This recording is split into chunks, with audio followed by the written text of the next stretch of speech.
এ যাবৎ আমরা শতকরা ৮১% হারিয়ে যাওয়া অস্ত্র উদ্ধার করতে সক্ষম হয়েছি এবং শতকরা ৭৩% হারিয়ে যাওয়া গোলাবারুদ আমরা উদ্ধার করেছি। আমরা ১৯,০০০-এর উপরে অপরাধীকে গ্রেফতার করেছি, যাদের মধ্যে কিশোর গ্যাং, ডাকাতি, চাঁদাবাজির অপরাধ উল্লেখযোগ্য। আমি জানি আপনারা অবগত আছেন, তথাপি গত ২ মাসে আমাদের কিছু উল্লেখযোগ্য সাফল্য আমি আপনাদের সামনে তুলে ধরতে চাই। বাংলাদেশ সেনাবাহিনী তার অভিযান পরিচালনা করে বেশ কয়েকজন শীর্ষ সন্ত্রাসীকে গ্রেফতার করেছে। কিছুদিন আগে আমরা গোয়েন্দা তথ্যের ভিত্তিতে বিমানবন্দর, রেলওয়ে স্টেশনে একটি তল্লাশি অভিযান চালাই এবং বিপুল পরিমাণ আগ্নেয়াস্ত্র এবং গোলাবারুদ উদ্ধার করতে সক্ষম হই। এই গত ২ সপ্তাহে আমাদের পরিচালিত অভিযানের মাধ্যমে উদ্ধারকৃত শতাধিক ককটেল বাংলাদেশ সেনাবাহিনীর বম্ব ডিসপোজাল দল নিষ্ক্রিয় করেছে। আপনারা জানেন যে এর পাশাপাশি আমরা গত জুলাই অভ্যুত্থানে আহতদের নিয়মিত চিকিৎসা সহায়তা প্রদান করছি। এ পর্যন্ত আমরা ৫,৩৩৮ জনকে বিভিন্ন সেনানিবাসের যে সিএমএইচ রয়েছে সেখানে আমরা চিকিৎসা দিয়েছি এবং এই মুহূর্তেও ২৭ জন আমাদের ঢাকা সিএমএইচে চিকিৎসাধীন রয়েছে। দেশের অভ্যন্তরে সাম্প্রদায়িক সম্প্রীতি বজায় রাখার পাশাপাশি আমরা কূটনৈতিক ব্যক্তিবর্গ এবং দূতাবাসগুলোকে নিরাপত্তা প্রদান করে যাচ্ছি।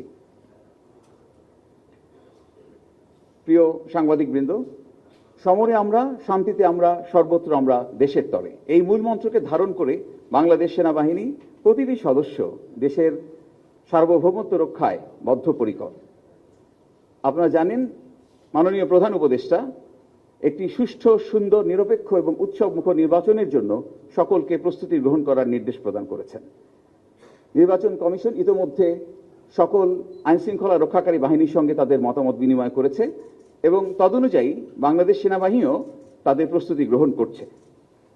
আমি আপনাদের আশ্বস্ত করতে চাই, বাংলাদেশ সেনাবাহিনী সম্মানিত সেনাবাহিনী প্রধানের দিক নির্দেশনায় সংশ্লিষ্ট মন্ত্রণালয়, আইনশৃঙ্খলা রক্ষাকারী বাহিনী, স্থানীয় প্রশাসন, গণমাধ্যম এবং জনগণকে সাথে নিয়ে একটি সুষ্ঠু এবং অবাধ নিরপেক্ষ নির্বাচনের জন্য নির্বাচন কমিশনকে সকল ধরনের সহায়তা দিতে সর্বদা প্রস্তুত থাকবে। যখনই আইনশৃঙ্খলা রক্ষার বিষয় আসে, অবশ্যই সেটা আমাদের নজরের বিষয় এবং আমরা সর্বক্ষেত্রেই বাংলাদেশ সেনাবাহিনী আইনশৃঙ্খলা রক্ষাকারী বাহিনীগুলোকে যথাসম্ভব সহায়তা প্রদান করে আসছে। বাংলাদেশ সেনাবাহিনী একটি সুষ্ঠু, অবাধ, নিরপেক্ষ নির্বাচনের জন্য সরকারের যে ইচ্ছা এবং গাইডলাইন দেয়া আছে এবং নির্বাচন কমিশন যেভাবে তাদের নির্বাচনের পরিপত্র প্রকাশ করবে সেই অনুযায়ী বাংলাদেশ সেনাবাহিনী সর্বাত্মক সহায়তা প্রদান করবে। মাননীয় প্রধান উপদেষ্টার সঙ্গে ৩ বাহিনী প্রধান দেখা করেছেন, সেই সুবাদে আমাদের সেনাবাহিনী প্রধানও সাক্ষাৎ করেছেন এবং এ বিষয়ে কি আলোচনা হয়েছে সেই বিষয়ে একটি প্রেস রিলিজ কিন্তু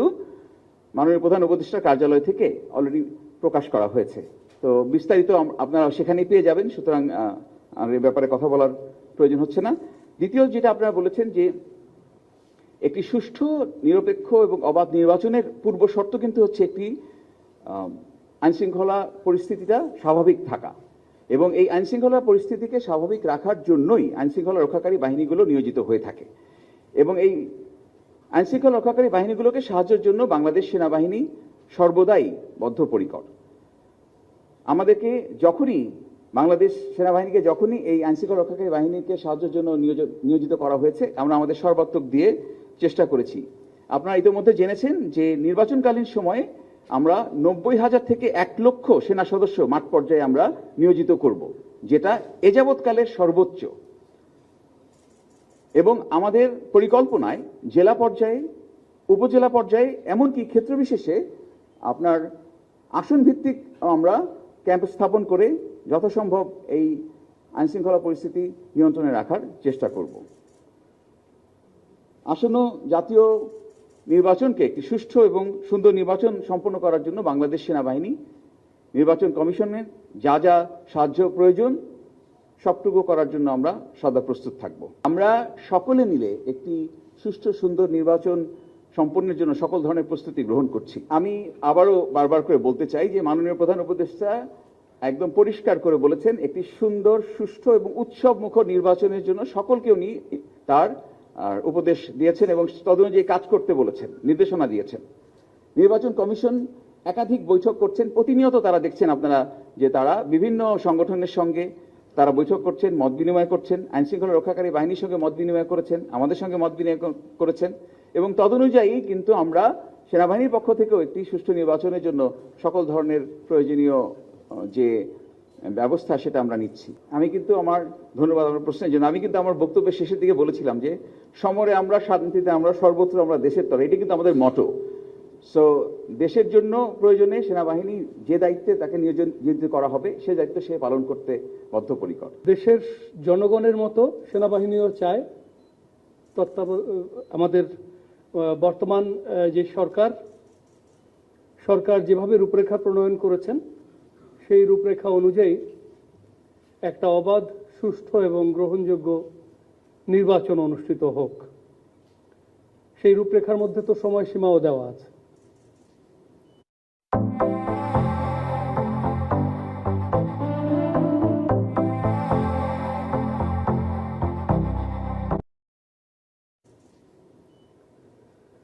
আমরা আশা করি যে নির্বাচন হলে দেশের স্থিতিশীলতা আরো ভালো হবে, আইন শৃঙ্খলা পরিস্থিতি ধীরে ধীরে স্বাভাবিক হবে এবং সেনাবাহিনী তখন সেনানিবাসে ফিরে যেতে পারবে।